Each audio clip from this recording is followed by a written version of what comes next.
Tahukah kamu, menurut data World Risk Report tahun 2025, Indonesia adalah negara berisiko bencana peringkat ketiga di dunia.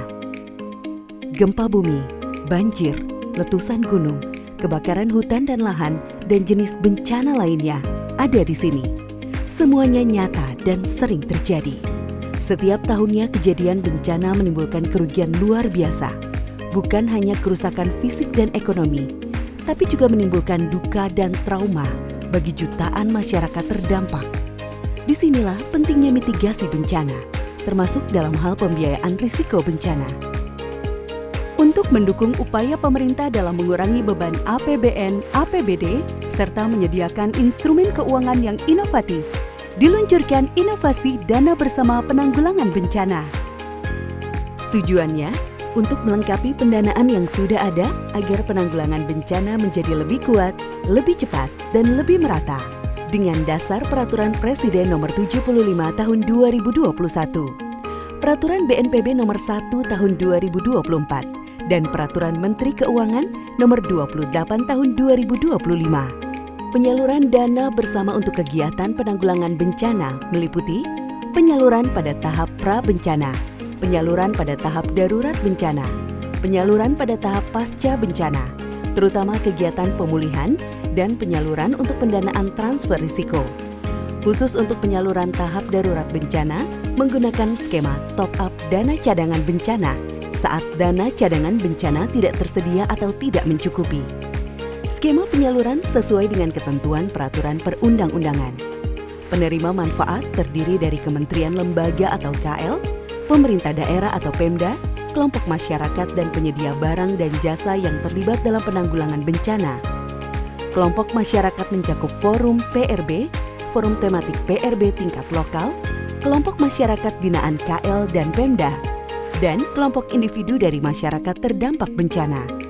Prioritas penyaluran ditentukan berdasarkan kesesuaian kegiatan dengan RENAS atau RPB daerah, daerah dengan indeks risiko bencana tinggi, R3P, khusus tahap pasca bencana, dan kegiatan yang sesuai standar pelayanan minimal atau SPM bidang penanggulangan bencana. Siapa saja pemohon yang dapat mengakses dana bersama ini?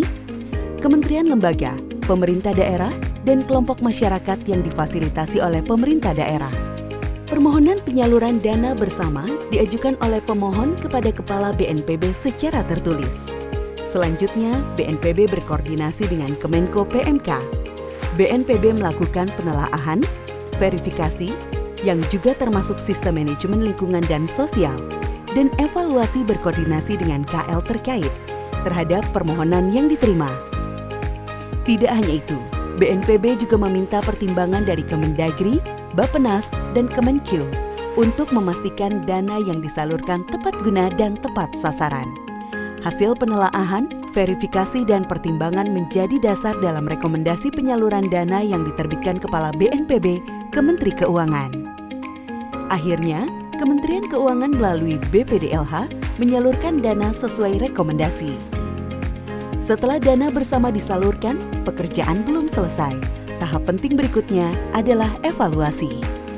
Evaluasi dilakukan untuk memastikan kesesuaian antara rekomendasi penyaluran dana dengan kegiatan yang benar-benar dilaksanakan, termasuk juga kepatuhan terhadap standar lingkungan dan sosial, serta perkembangan pelaksanaan kegiatan. BNPB bersama pemohon akan melakukan evaluasi secara kolaboratif dengan melibatkan kementerian dan lembaga terkait.